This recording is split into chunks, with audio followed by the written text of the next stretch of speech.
Olá, tudo bem? Chegamos à última aula da nossa segunda unidade. Eu espero que vocês tenham gostado das discussões que nós temos levantado aqui. O tópico de hoje é gramática e ensino. Eu sei que todo mundo tem dúvida. E agora, depois de tudo isso que foi falado, é para ensinar gramática?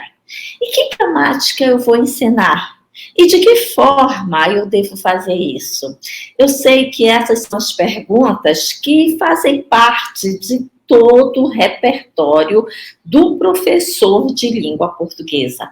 Principalmente porque, e eu costumo dizer isso, nós estamos vivendo em uma fase em que estamos buscando o equilíbrio. Por que eu digo isso? Porque eu considero que o professor de língua portuguesa já passou por 3 fases. A primeira fase é quando se ensinava a gramática, e gramática mesmo, aquela normativa, né?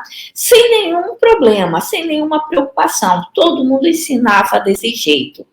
A segunda fase, que nasce com toda a discussão da linguística nas universidades, preocupação, né, dos linguistas com o ensino de língua, é aquele momento em que você tem vergonha de dizer que ensinar a gramática. Parece que o termo gramática, ou ensinar gramática, passaram a ser proibidos em sala de aula. Então, o que o professor de português tinha que fazer? Não ensino gramática, não. Eu ensino a norma culta. Não era isto? Mesmo que o professor não tivesse muita clareza do que seria essa tal de norma culta. Então, a própria nomenclatura, as terminologias foram, de certa forma, marginalizadas, porque muitos professores achavam que não se devia mais falar em terminologia, não se devia mais dar nomenclatura, porque se assim fizesse, você estaria fazendo ensino puramente metalinguístico e não era esse o objetivo da disciplina língua portuguesa. Você tinha que trabalhar o texto, tem sempre que partir do texto, enfim. Então, todas essas discussões acabaram por dar um nó na cabeça do professor, né? O que o professor vai fazer? Nessa segunda fase, na verdade, o que ocorria é que o professor continuava fazendo atividades gramaticais, né, daquelas atividades da gramática normativa mesmo, embora não admitisse isso, embora utilizasse o texto, né, como pretexto para as velhas práticas. Esta terceira fase, eu considero uma fase de equilíbrio, porque nós já temos muita consciência do que é gramática, do que é ensinar gramática, e sabemos que a terminologia é importante sim, a nomenclatura é importante, porque nós temos que dar nomes aos termos com os quais nós trabalhamos. Ora, nós estamos trabalhando com uma ciência. E essa ciência, cada área do conhecimento tem a sua terminologia específica, então nós temos a nossa terminologia. O problema não está na terminologia, o problema é você transformar as aulas de língua portuguesa só em terminologia, só em nomenclatura pura e simples. Ora, a metalinguagem é uma forma de se mostrar aspectos da língua portuguesa. Quando eu digo uma forma, porque como é que você vai apresentar os termos da língua sem utilizar a metalinguagem? Sem utilizar a terminologia. Então, é claro que a terminologia é necessária, mas ela não pode ser um fim em si próprio. Então, o exercício não pode ser apenas, dê nome a estes elementos, ou classifique essas orações, ou como se chama esse elemento da estrutura sintática. Não pode ser isto. O trabalho com língua portuguesa precisa ser de língua de forma geral, né? Precisa ser um trabalho de reflexão. E como é que o professor vai fazer isso? Bom, não é fácil, não é simples, mas é possível. E é por isso que hoje nós vamos discutir o tema gramática e ensino. Assim como eu fiz em gramática e em variação linguística e ensino, nós não vamos apresentar aqui nenhuma receita. Nós não vamos fazer milagres. Nós vamos apenas mostrar como é possível você trabalhar a gramática em sala de aula. Eu vou escolher, como fiz também na aula de variação, eu vou escolher um tema, né, um tópico de língua para nós pensarmos o exercício da gramática. Aquele tópico que eu escolhi na aula de variação, pronomes, também é um exemplo de como você está trabalhando gramática em sala de aula. Ele pode ser usado também, certo? Eu vou apresentar aqui para vocês o slide, vou compartilhar aqui, para que vocês possam acompanhar, né, o meu raciocínio. Então, veja, nós estamos na segunda unidade, né, o último tópico, e eu sei que muitos professores se fazem algumas perguntas. Nós vamos começar com essas perguntas. Para saber língua, preciso saber gramática? Olha, para saber língua, preciso saber gramática? A resposta que eu posso dar a vocês é: depende do conceito de gramática. Vocês já tiveram uma aula específica sobre o conceito de gramática, já vimos muita coisa sobre gramática. E o que eu posso dizer para vocês é isto. Qual o conceito de gramática o que você está trabalhando? Então, para saber língua, eu preciso saber gramática? Ora, se eu considero gramática como atividades do certo e do errado, a minha resposta é não. Para eu saber língua, eu não preciso saber aquela distinção do certo e do errado, porque a língua é aprendida naturalmente. O falante, quando nasce, né, e tem uma língua materna ali a seu dispor, ele aprende essa língua sem precisar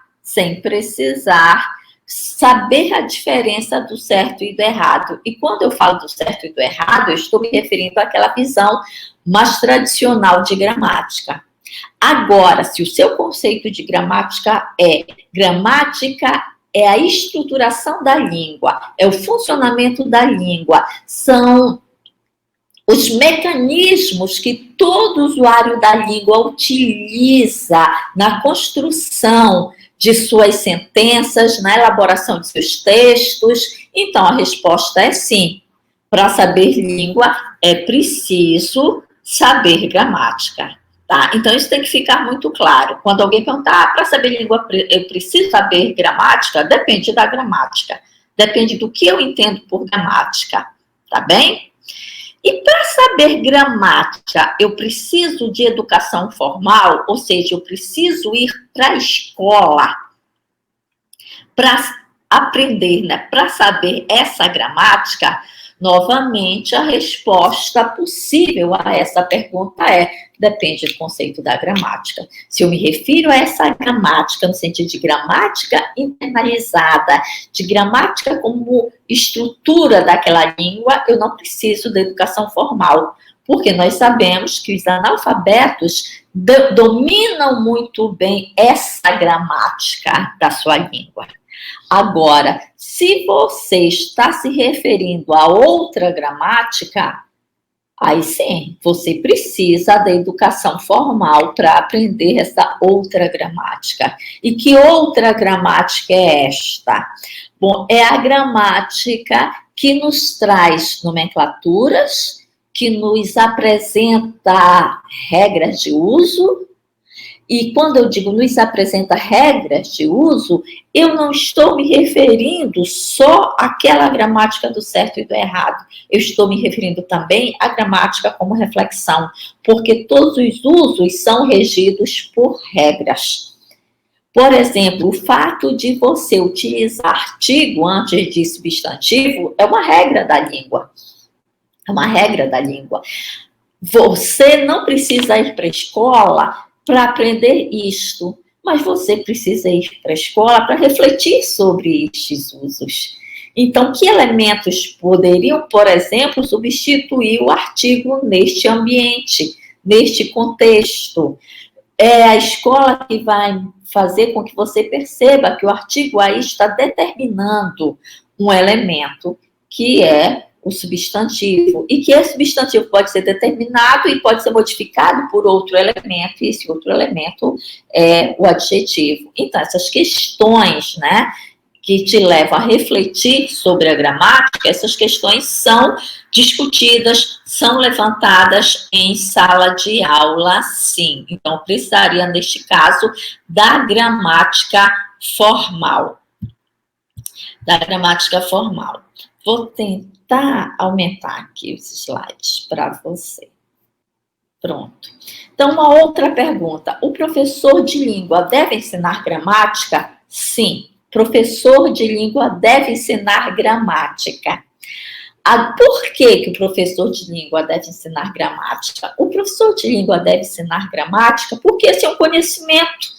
Perini diz que é um conhecimento científico. Olha que bacana você ir para a escola para adquirir um conhecimento científico, para discutir sobre isso, para refletir sobre.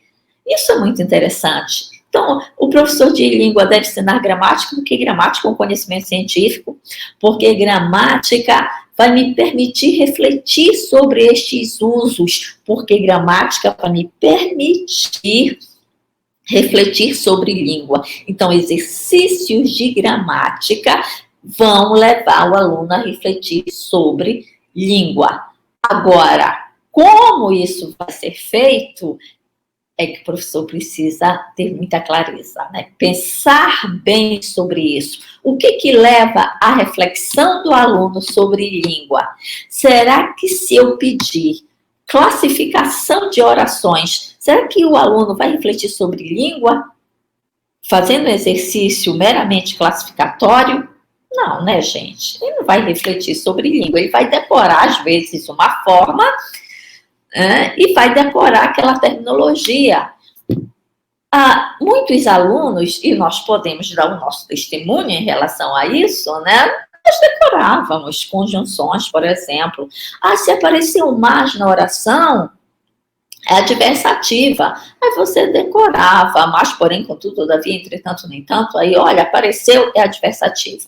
Então, você decorava para dar uma resposta. Isso não é refletir sobre a língua. Então, como é que nós podemos fazer isto? Bom, os exercícios precisam ser exercícios que permitam essa reflexão. E hoje nós vamos falar de verbos. Eu trouxe esse tema, verbos, para dar um exemplo de como você estaria ensinando gramática e fazendo o aluno, refletir sobre a língua, tá? Então, é só uma dica, é só uma pequena luz ali para que você possa pensar em atividades, pensar no seu fazer na sala de aula. Qual a base teórica que eu escolhi para falar de verbos? Eu escolhi a base teórica do funcionalismo. Por quê? Porque o funcionalismo tem muito a contribuir com o ensino, pois colabora com a postura pedagógica mais comprometida com a teoria e prática dentro da sala de aula, com a finalidade de ser um facilitador durante o processo de aprendizagem. Que conhecimento prévio eu, professor, preciso ter para trabalhar isto? Eu preciso saber o que é gramaticalização. Lembram que na nossa atividade de mudança linguística, nós falamos sobre gramaticalização? Então, gramaticalização é um processo de mudança linguística. Nesse processo de mudança linguística, estão envolvidos alguns fatores que nós chamamos de fatores cognitivos, como a metáfora, a metonímia, A polissemia também ali é muito importante, porque a polissemia vai ser um fator responsável por o uso, né? Pela expansão semântica de um uso. Isso significa dizer que você vai precisar levar para o aluno conceitos de gramaticalização? Não, você não vai precisar levar conceitos de gramaticalização, você não vai dar uma aula sobre gramaticalização, mas você, professor, precisa saber o que é. Quais verbos escolhemos? Eu escolhi para trazer para vocês apenas 2 verbos, mas tudo isso que nós estamos comentando aqui, tudo isso está presente no artigo que eu publiquei com a Leidiane Lima. Vocês não conheceram porque ela não pôde estar aqui trabalhando com a gramática. Ela estava prevista para trabalhar com a gramática, mas ela teve um problema de saúde e não pôde estar conosco, né? Mas ela vem contribuindo bastante com o GELOPA e nós escrevemos um artigo que já é resultado do trabalho de conclusão de curso da Leidiane. Escrevemos um artigo sobre gramática e ensino.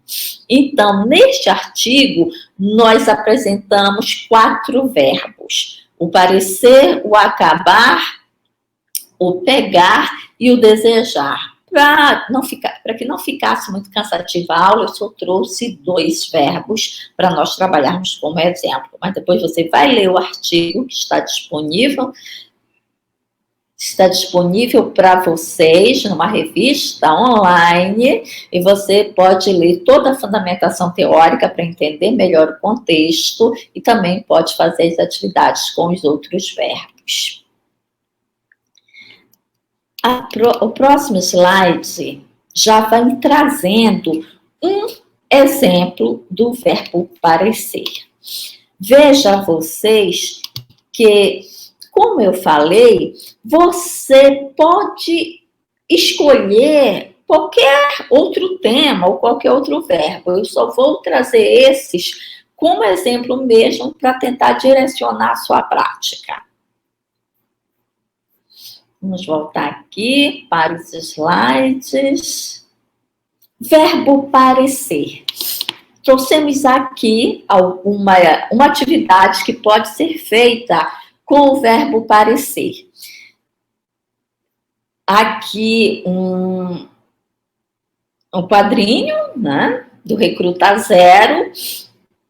O diálogo ali é importante para nós entendermos o significado do que nós queremos trabalhar. Então, isto e muito mais após os comerciais. Os telejornais estão ficando terríveis.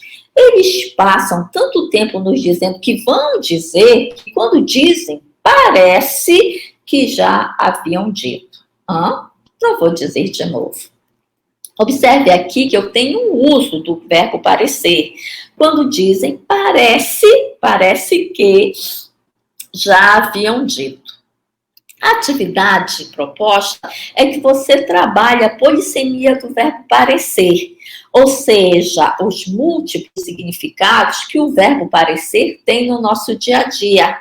Quando um verbo começa a adquirir muitos significados, é natural que ele adquira uma nova função. E o verbo parecer adquire aqui a função de modalizador epistêmico.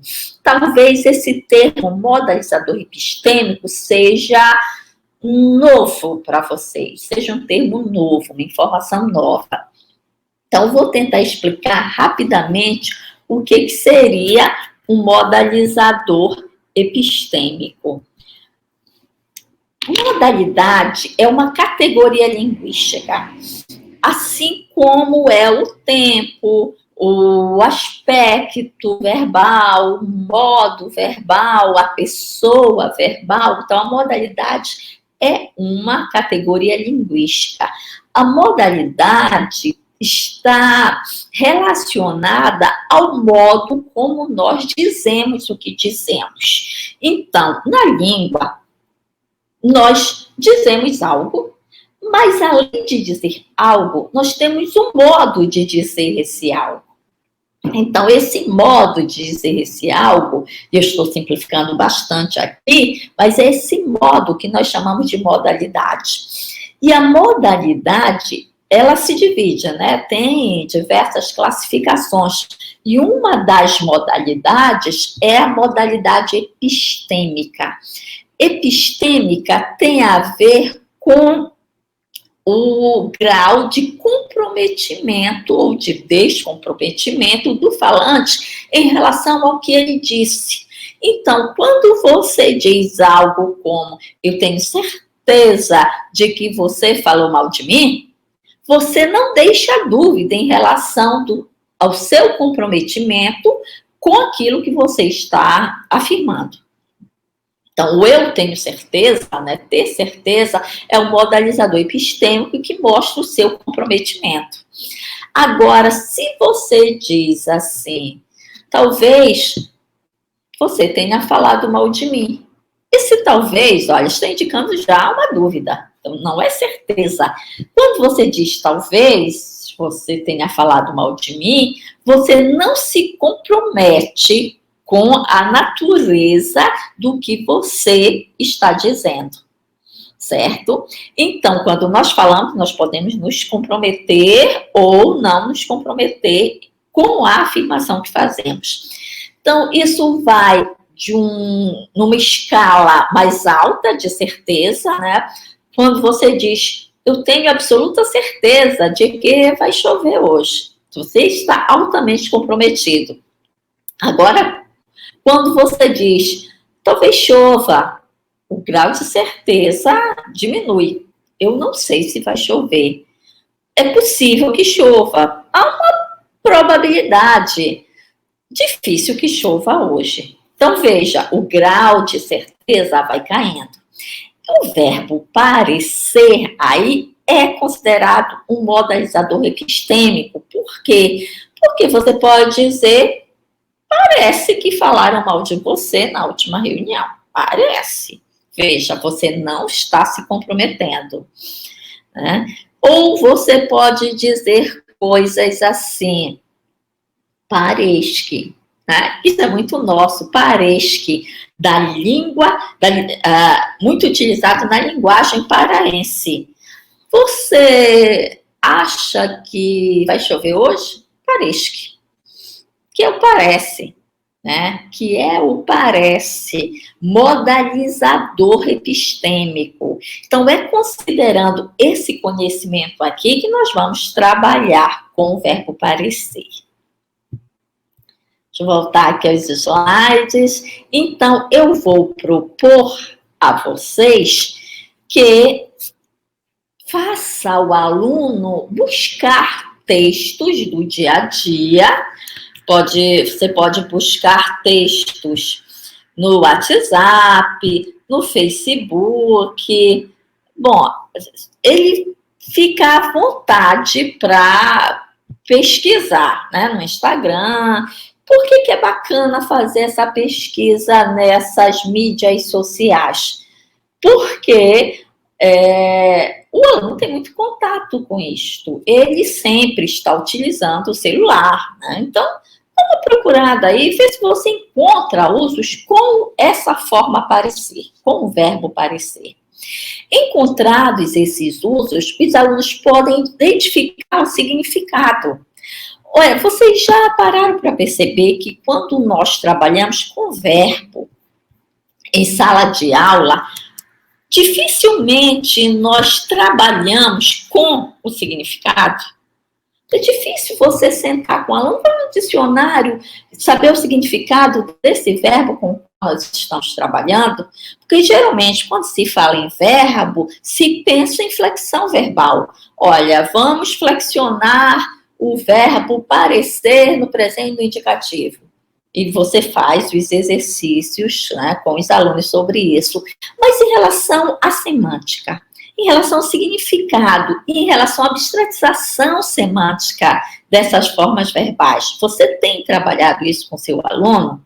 Se você tem, excelente, ótimo, parabéns, né? Isso precisa estar em sala de aula, mas se você não costumava fazer isso, comece a fazer agora. comece a trabalhar o verbo observando também a questão semântica. Por que eu estou dizendo isso? Porque com o verbo parecer, nós vamos encontrar muitos significados e a partir desses significados vai ser possível elaborar um contínuo partindo dos usos mais concretos para os usos mais abstratos. Por que é importante você partir de usos mais concretos para usos mais abstratos? Porque no processo de gramaticalização, os usos mais concretos são aqueles que nós chamamos os usos primeiros. A partir desses usos mais concretos, a forma vai se abstratizando de tal forma que ele passa a restringir sujeito, o comportamento do verbo começa a mudar. Então, os argumentos desses verbos, né, os argumentos, quando eu falo, são sujeito e objeto, esses argumentos também podem mudar a partir da abstratização desse verbo, dessa forma verbal. Então, um verbo mais abstrato é um candidato à mudança, é um candidato à gramaticalização. E como é que eu sei que um verbo se gramaticaliza? Lembrando a nossa aula sobre mudança linguística. Eu sei que um verbo se gramaticaliza quando ele passa a assumir novas funções que ele não tinha inicialmente. Por exemplo, um verbo, em seu sentido mais concreto, é sempre o núcleo daquela predicação. Um verbo que começa a se gramaticalizar assume novas funções. Uma dessas funções é de ser modalizador epistêmico, como no caso do verbo parecer. Ele pode ser um verbo auxiliar, um verbo pode se gramaticalizar para ser verbo auxiliar e indicar aspecto, indicar tempo, como nós vimos com o caso do verbo ir, quando falamos sobre mudança linguística, tá bem? Então, é importante você traçar esse uso do verbo parecer do mais concreto para o mais abstrato, porque quando o verbo chega no uso mais abstrato, ele é candidato à gramaticalização, né? Ele é um candidato a uma forma gramaticalizada. Vamos ver isso aqui. Então, gente, aqui eu fiz uma pesquisa rápida na internet, que é muito fácil de você fazer isso, basta jogar lá parecer, parece, aí aparecem, né, muitas construções do verbo. Aqui eu já procurei colocar aqui nessa atividade o uso mais concreto para o mais abstrato, mas isso seria um momento posterior. Primeiro, os alunos trariam todas as formas que eles encontraram, né, todos os usos, todas as sentenças com o verbo parecer, e no segundo momento, nós poderíamos traçar, junto com os alunos, esse contínuo do mais concreto para o mais abstrato. Então, vamos ver aqui. Bebê tem mais chance de parecer com o pai ou com a mãe? Descubra. Então, uma reportagem aí sobre maternidade, em que eu tenho o uso do verbo parecer. 2. Macaco tomando banho parece gente. Uso também do verbo parecer. O que eu tenho de diferente entre as duas formas aqui nessas duas sentenças? Ora, no primeiro caso, bebê tem mais chance de parecer. Quem é que vai se parecer com o pai ou com a mãe? O bebê. O bebê tem o traço mais humano. Então, naturalmente, as formas mais concretas trazem como sujeito um argumento com o traço humano. Obviamente, quando esse verbo puder né, trazer como argumento um elemento com o traço mais humano. O bebê parece com o pai. Já em macaco tomando banho parece gente, esse traço já foi retirado, né? Então, macaco tomando banho parece gente, eu tenho um traço mais animado, mas eu não tenho o traço mais humano. Veja que se o verbo parecer restringia o argumento sujeito como elemento que deveria ser mais humano, ele já perdeu essa característica aqui na segunda sentença. A terceira sentença, olha, parece cocaína, mas é só tristeza. Talvez docidade, muitos temores nascem do cansaço e da solidão. Descompasso, desperdício, herdeiros são agora da virtude que perdemos, né? Há tempo em legião urbana. Então, parece cocaína. Veja, aqui parece cocaína. O que há de diferente com o bebê? Pode parecer com o pai e com a mãe, e o macaco parece gente.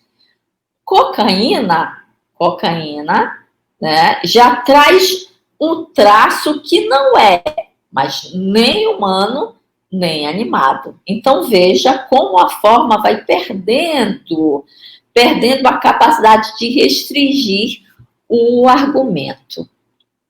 Aqui, a situação de Bolsonaro é muito mais grave do que parece. Novamente, a situação já é algo abstrato, já é algo mais abstrato.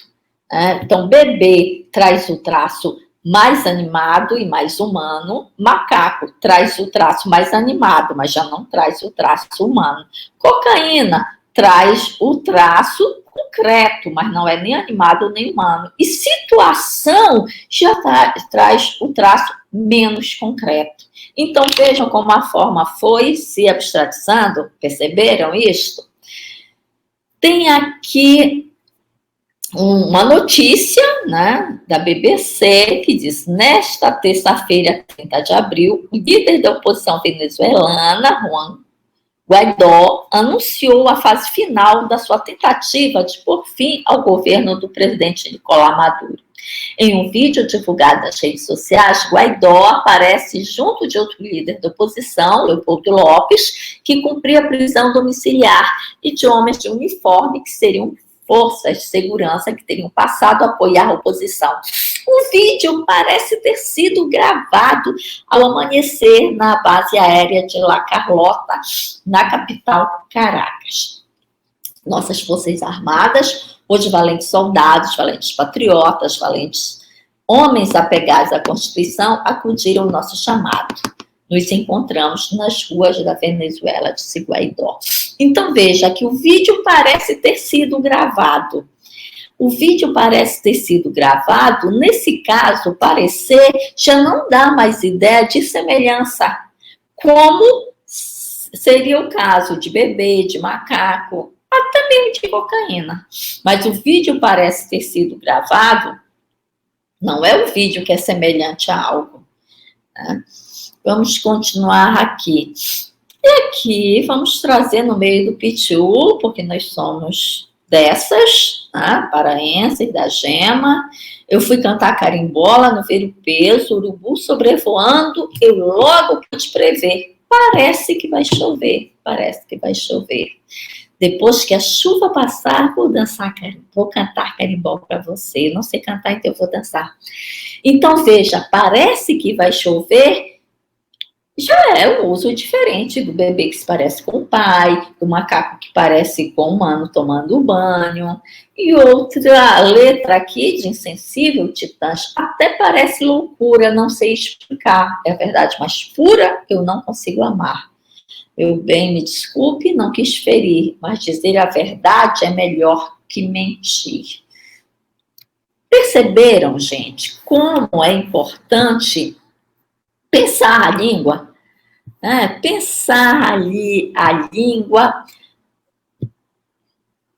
porque há muitos usos riquíssimos que nós estamos deixando passar. Nós não refletimos sobre a forma. E às vezes, quando fazemos a reflexão, não é na sala de aula. Então, vamos aproveitar nessas riquezas dos verbos para refletir sobre língua em sala de aula. Veja aqui, você tem significados do verbo parecer. Ter traços físicos ou comportamentais comuns. Ser semelhante. Ter características comuns, mais abstrato. Indicar inferência ou probabilidade. Veja, esses são os significados que você, juntamente com o seu aluno, você pode trabalhar. Dentre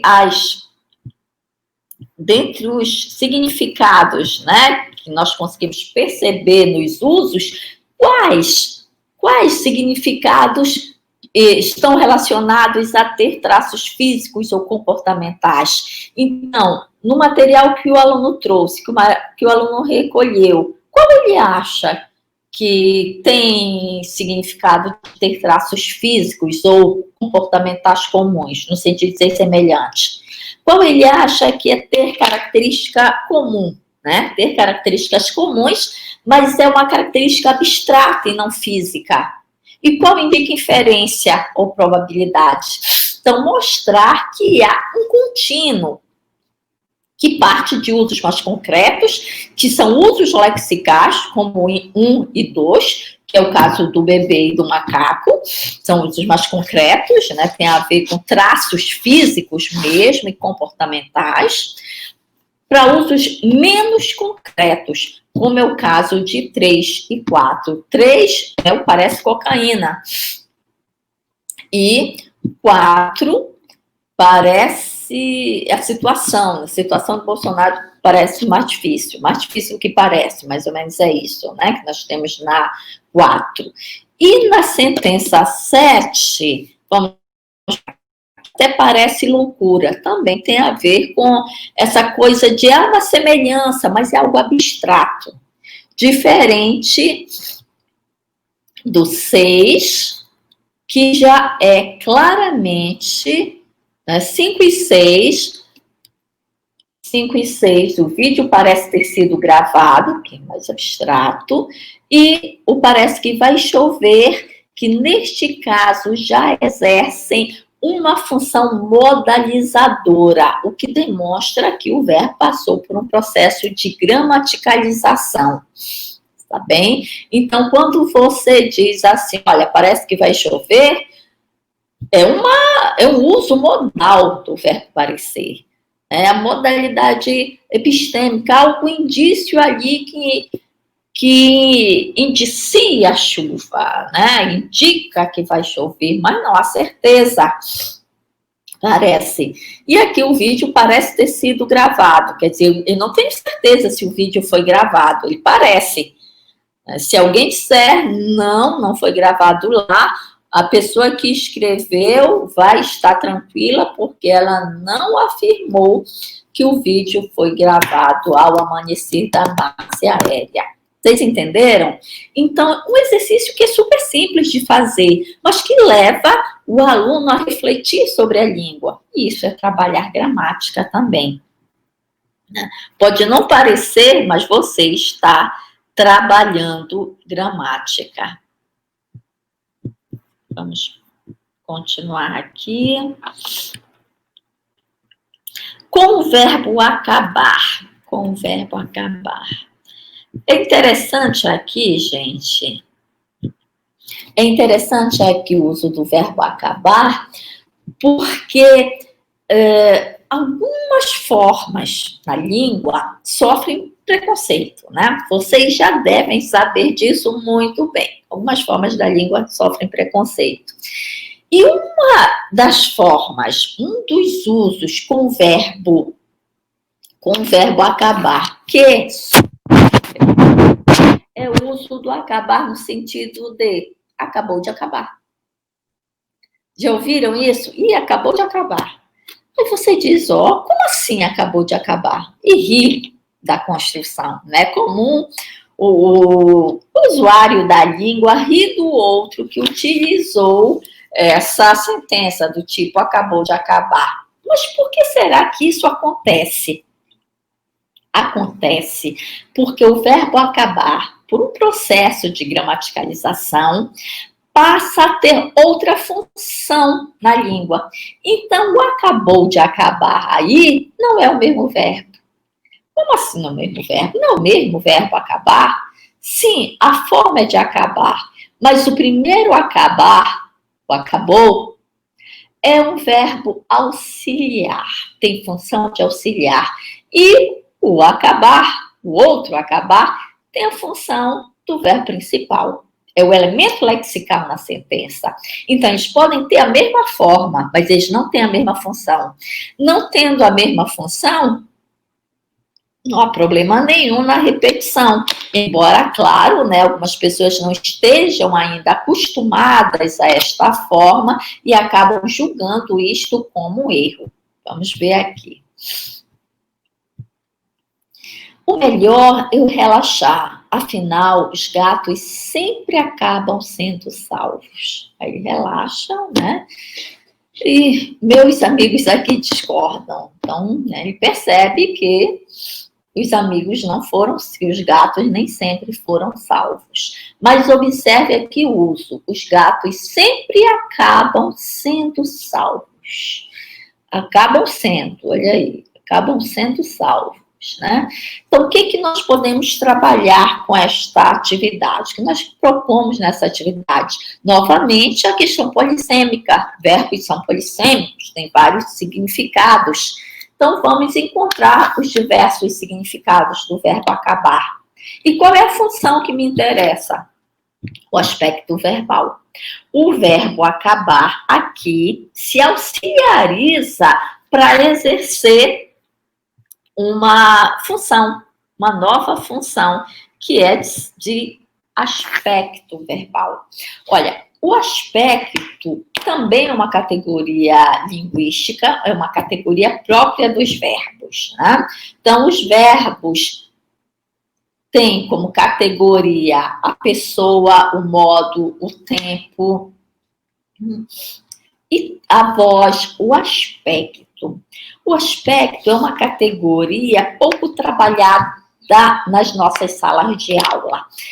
Pouca gente fala sobre aspecto em sala de aula, porque ele é mais abstrato, é uma categoria mais abstrata.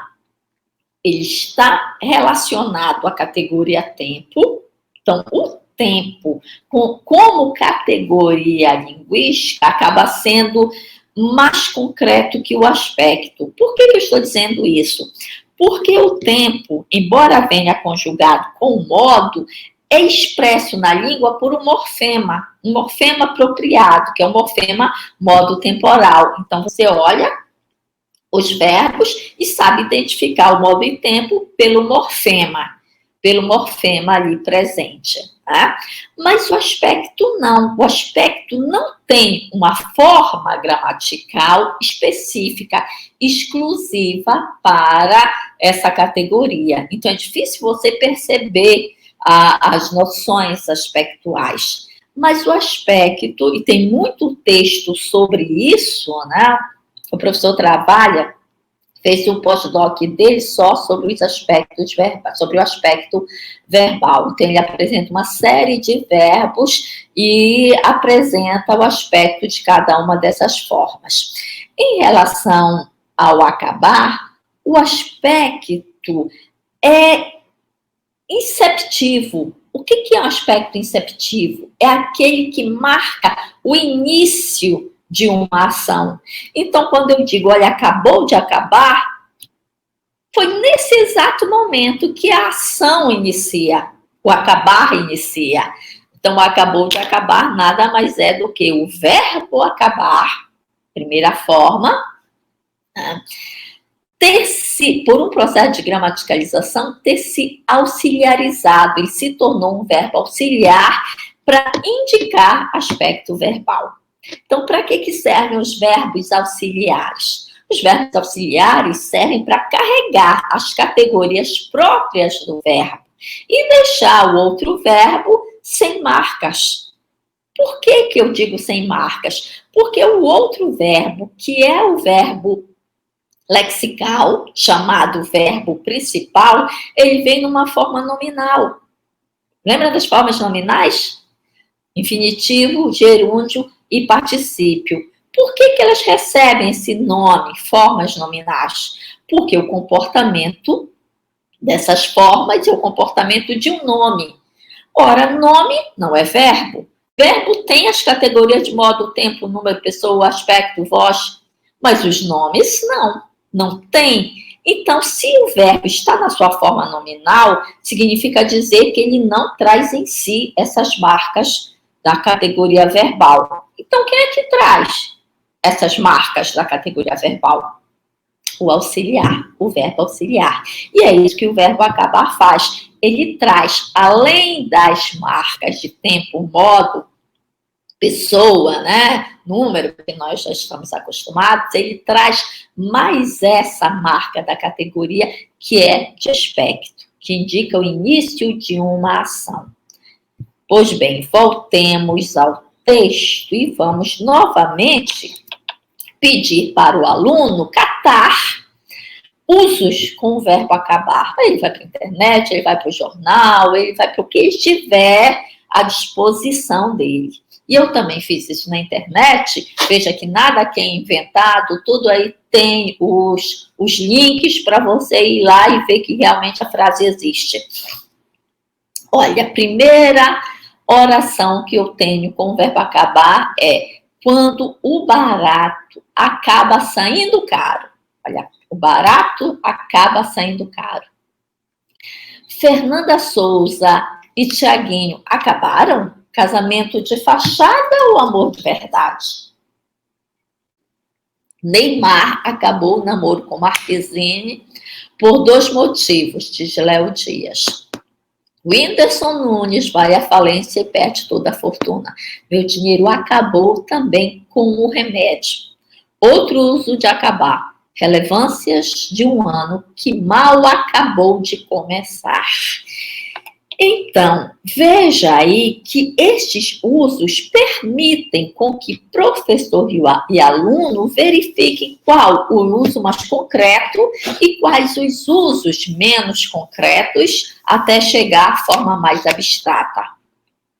Então, meu dinheiro acabou? Será que é mais concreto ou menos concreto que Neymar acabou o namoro? Bom, gente, dinheiro é algo mais concreto e é mais fácil de acabar também, né? Então, meu dinheiro acabou. Eu uso mais concreto do que acabar o namoro. E Fernanda Souza e Tiaguinho acabaram? Quando você diz acabaram, não é que eles tenham acabado. A relação deles, o relacionamento, o casamento é que acabou. Né? Se é igual ao Neymar, acabou o namoro. E quando o barato acaba saindo caro, o que significa esse acaba saindo caro? É que o barato terminou? Não, né? Acaba saindo caro é muito mais abstrato. E observa que o verbo sair está no gerúndio.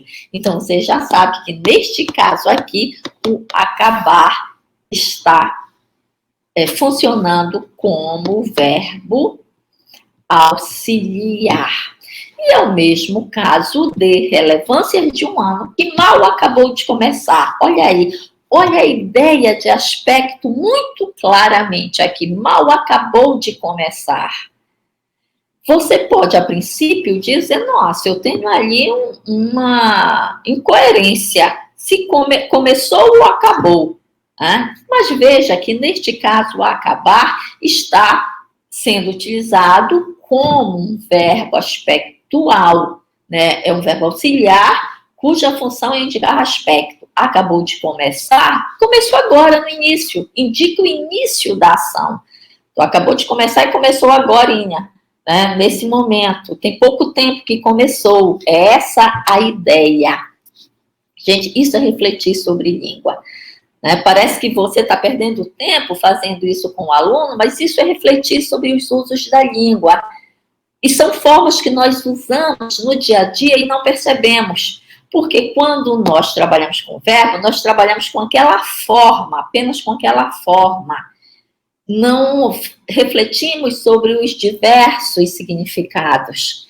E como é que você pode trabalhar flexão verbal utilizando, se vocês não querem utilizar a flexão verbal, quer trabalhar com a morfologia verbal, como é que você pode fazer isso? Ora, trabalhe com esses exemplos que os alunos trouxeram. Depois de você observar outros mais concretos, outros mais abstratos, de observar o significado desses verbos, você pode trabalhar a morfologia, né? Pode verificar o que há diferente. Por que aqui o barato... Não, é melhor esse outro exemplo por conta da função, né? Por que Neymar acabou o namoro? Por que essa forma acabou e não acabaram? Como Fernando Souza e Tiaguinho acabaram. Então, por quê? Porque eu tenho sujeitos diferentes, um sujeito simples e outro eu tenho um sujeito composto, 2 núcleos. Olha, eu estou usando uma terminologia, mas eu estou utilizando uma terminologia dentro de um contexto muito específico. E a minha preocupação não é que o aluno saiba classificar sujeito simples e composto. Eu quero que ele entenda o que é isso. Aí você vai para a morfologia verbal, para a flexão do verbo.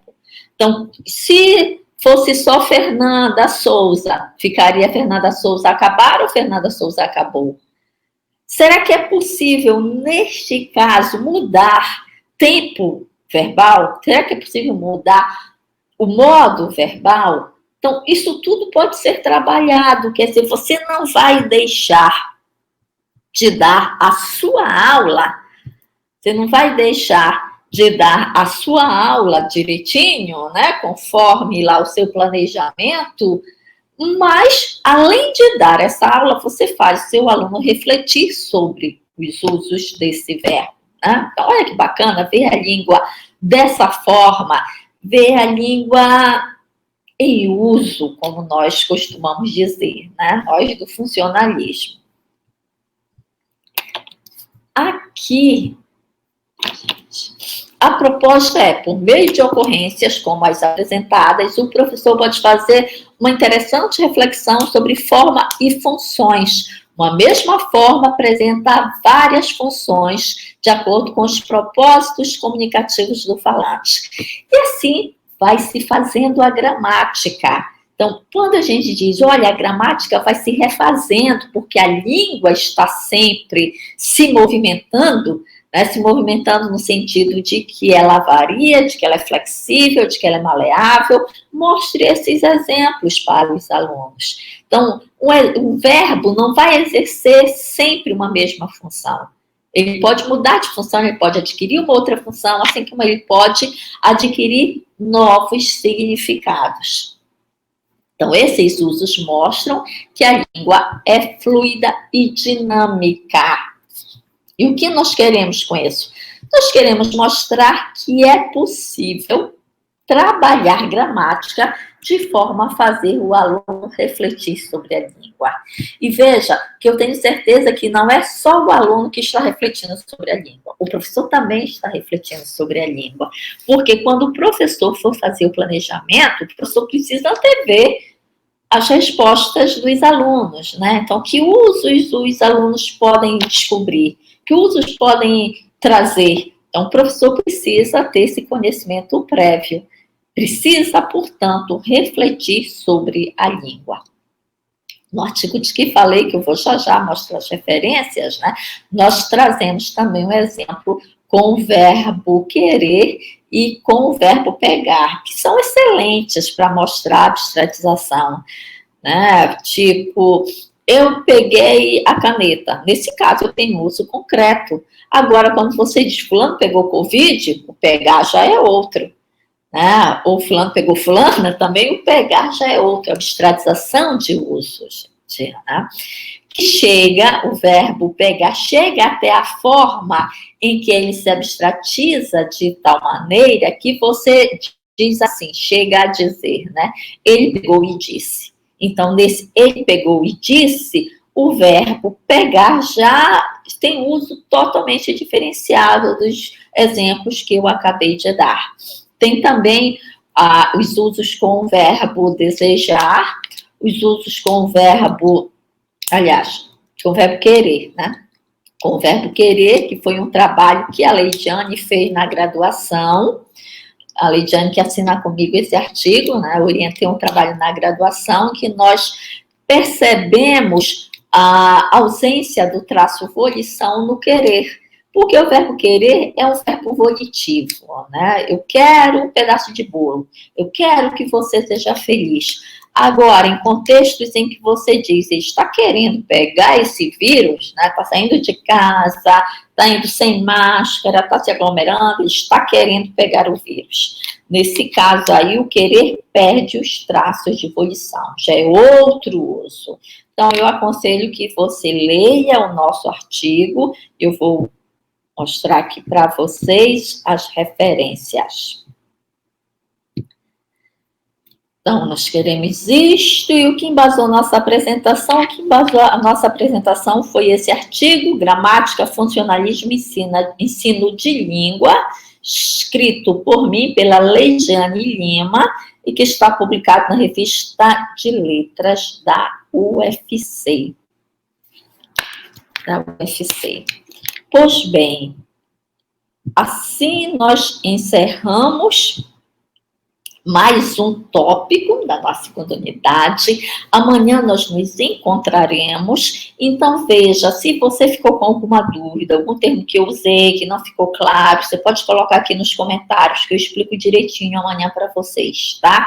E mais, se você tiver algum exemplo com qual você trabalha em sala de aula, também compartilhe conosco, né? Para nós fazermos juntos esta reflexão. Certo? Eu aguardo você. Até amanhã.